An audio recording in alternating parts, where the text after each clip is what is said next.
The left in America says that white farmers being murdered in South Africa is a non-story. Well, today on the podcast, we're going to meet the widow of somebody who was murdered in one of those farm attacks and let her tell you if it's real or not. All that's coming up on The Hot Zone. This is The Hot Zone. Engaging with the news in a whole new way, international war correspondent Chuck Holton brings insight into areas of crisis and lets you help those affected. Hey folks, Chuck Holton here. Today's podcast is one of the more difficult ones I've ever produced. And I don't want you to listen to this with your children in the car, or if they have any kids around, just send them somewhere else, because we're going to hear the story of Mariandra Hunis, a South African woman, the wife of a farmer, who her husband was murdered right before her eyes back 3 years ago, about 5 days before she was due to give birth to their first son. And the story is absolutely horrific, but I think it needs to be told. And so just be advised, there's some graphic descriptions of the murder in this podcast. And I want to let you hear the entire 20-minute interview, because I think that's the best way that we can honor her, by listening to her story and letting her tell the whole thing. So here goes. I'm Mariandra Hunis. On the 1st of October in 2016, our house was broken into by two attackers while we were asleep. My husband and I fell asleep on the couch upstairs in the living room, and our oldest daughter, who was then 6 years old, fell asleep on a little mattress with us. We have had two other girls, and they were asleep in their rooms downstairs. So I was awoken by the dogs barking, firstly, and I got up and I tried to wake Johanna up, looked out all the windows, walked downstairs, checked that everything's locked, everything seemed fine, and I just assumed it's a rabbit or a cat or something in the felt. And then I heard a strange sound upstairs. I was 8 months pregnant at the time, and I thought it was our middle daughter coming up to join us in the living room. And I still remember looking over the couch, and I didn't see anything there, and it was the weirdest feeling to hear something, but there's nothing there. And I lay back down, and the next moment I heard what the police explained to me afterwards was the cocking of the gun. And as I sat up straight, the two attackers were standing at my feet with the gun pointed at me, and they started screaming. They demanded money, and of course I started screaming, and my husband woke up, and we calmly explained to them that we don't have money in the house, but they can take anything they want. We don't have cash, but they can take the TV, they can take the computers, they can take the car. He even explained to them where to find the valuables. And the one guy said, "This man is a killer, and he's here to kill you." And the shots rang out. My daughter woke up in this chaos, and she was running between her daddy and the mattress hysterically. They fired a shot at her. They missed, thankfully. They shot Johan 5 times right next to me. He rolled off the couch onto the floor, and they then came to me and they grabbed me up from the couch and demanded that I go downstairs with them.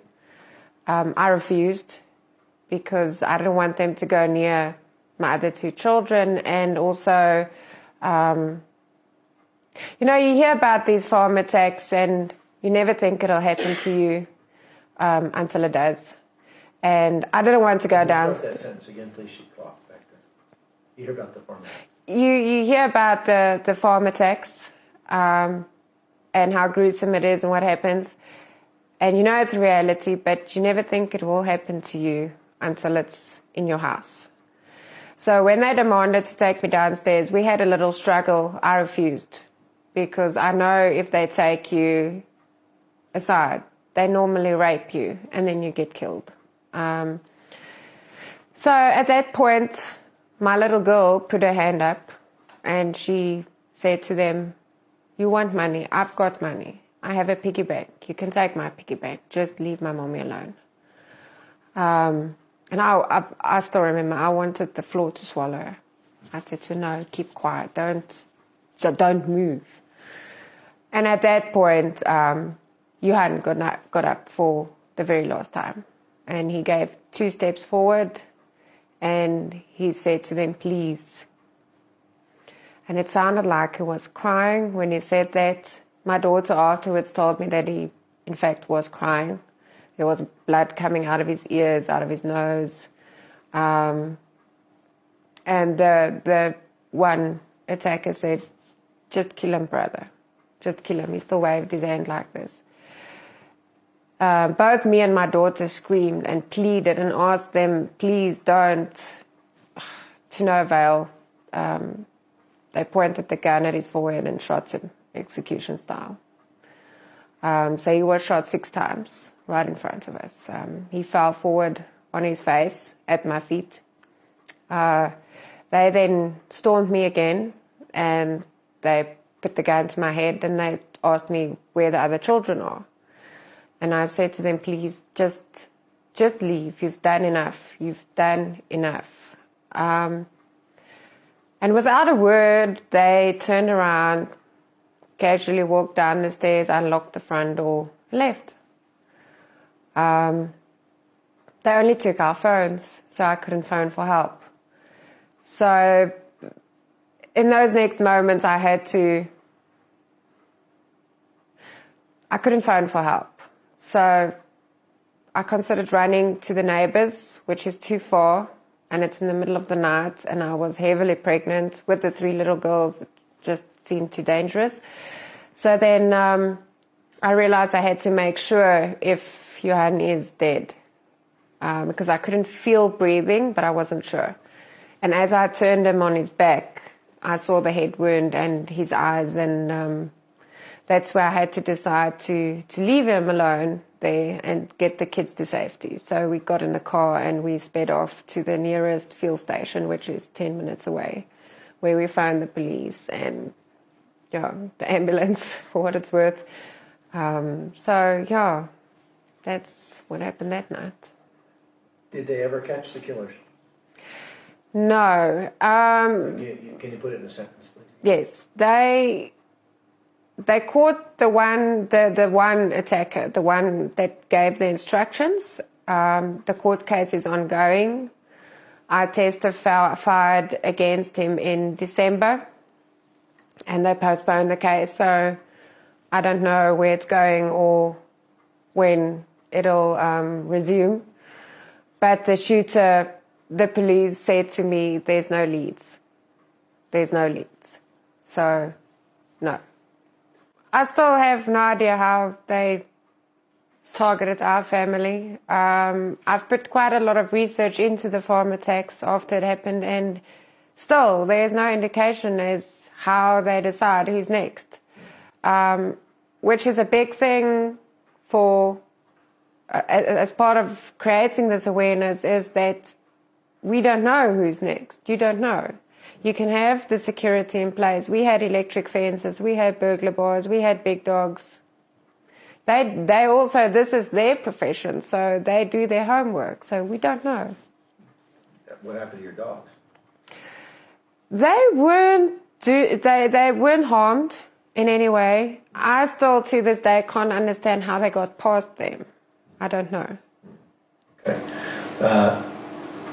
How has your family dealt with this in the 2 years, 3 years since it happened? Well, it's a total destruction. There was nothing left after that happened. We were left with, that morning as I drove out the gates, he was our everything. He was our everything. And I had to leave him there between blood and police tape. I had to plan a funeral. I didn't know how to plan a funeral. I didn't know where to start. I didn't want to have a funeral. I said no. I have to give birth to this little boy, our first son, 5 days after the funeral. So that's basically where our new life started after AJ was born. That's where I decided I'm not giving up. I wanted to. I really didn't want to face this everything alone. But when he was born, as they pushed him out the theatre, I was ready. I said, I'm done. I've done what I had to do. He's safe. He's here. And as they pushed him out, I realized he's so alone. He's so tiny and he's alone. And that's where I decided I will not give up. I will get back up. I will give my children hope. I will give them the life they deserve. They will not be affected by this forever.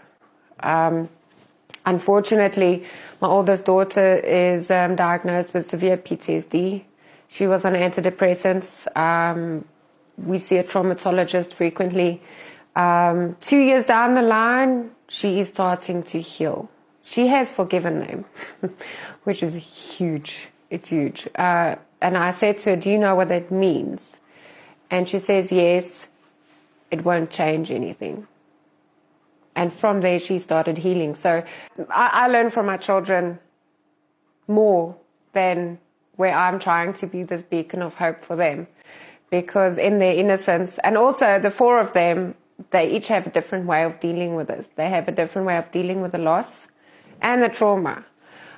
For Mika, the oldest one, the trauma is the biggest monster because she hasn't dealt with her grief because of the trauma. Our middle daughter, she has grieved intensely, but the trauma caught up with her now, 2 years later. And she deals with it aggressively.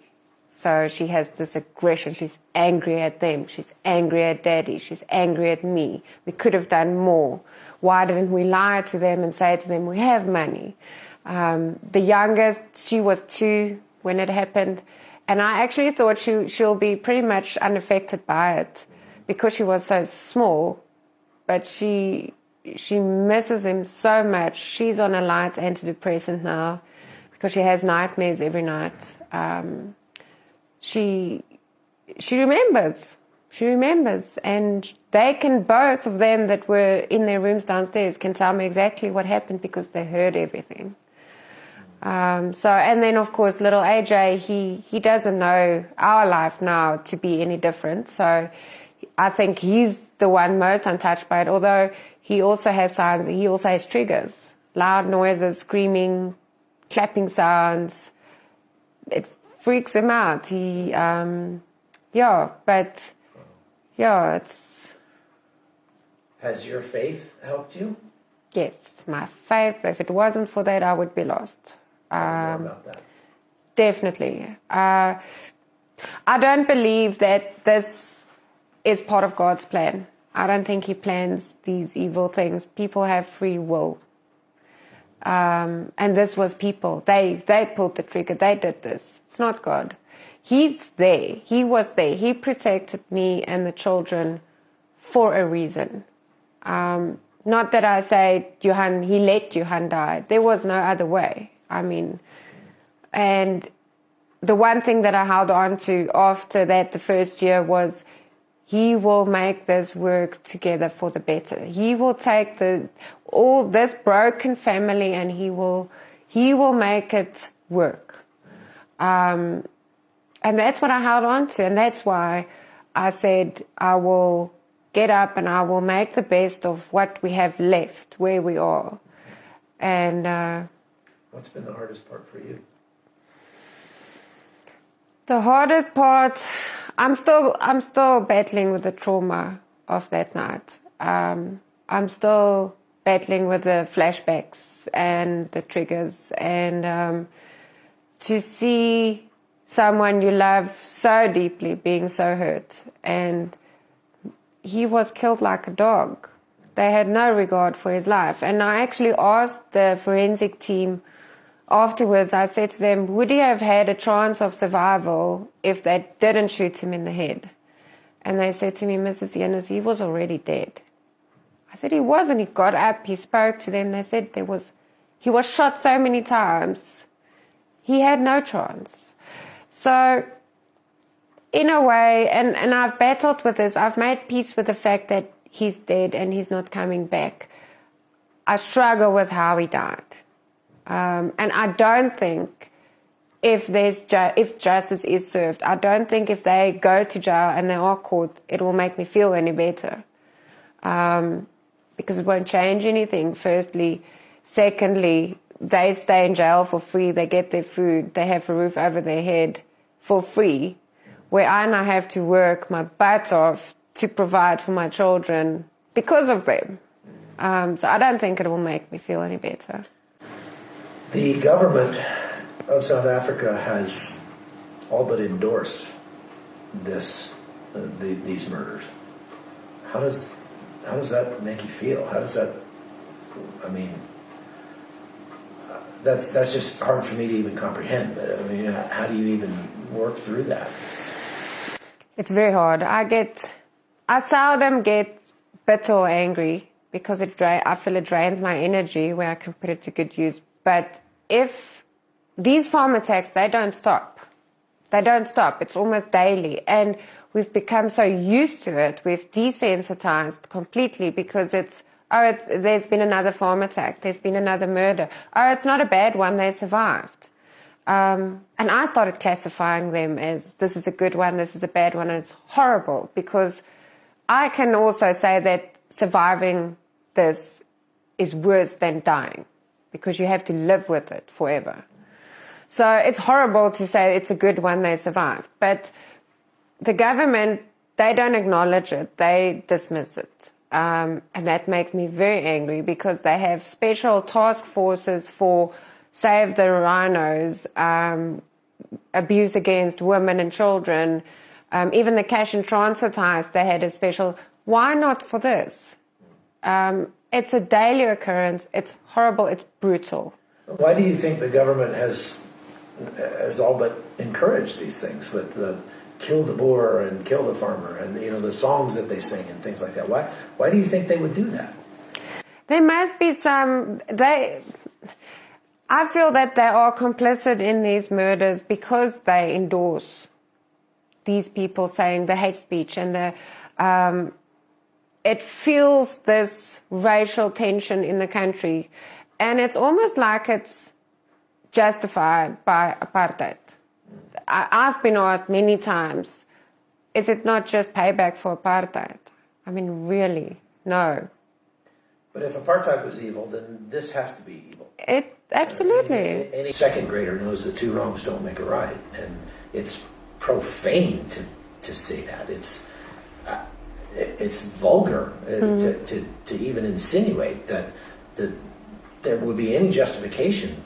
To justify this would be to justify apartheid, because if the evil of this is okay, then apartheid was okay. Exactly. I mean, you could go the other direction. That's mind-boggling. Exactly. So when you see how it's politicized, when you watch how it's politicized in other countries like ours, in the United States, and it's called fake news by one side, what do you say to the people who say that these farm attacks are not really that big a deal, or they're not as common as people say, or that it's just plain fake news? How do you answer that? Well, I'm a living example. There's many others in our country. There's thousands. Our story is one of thousands.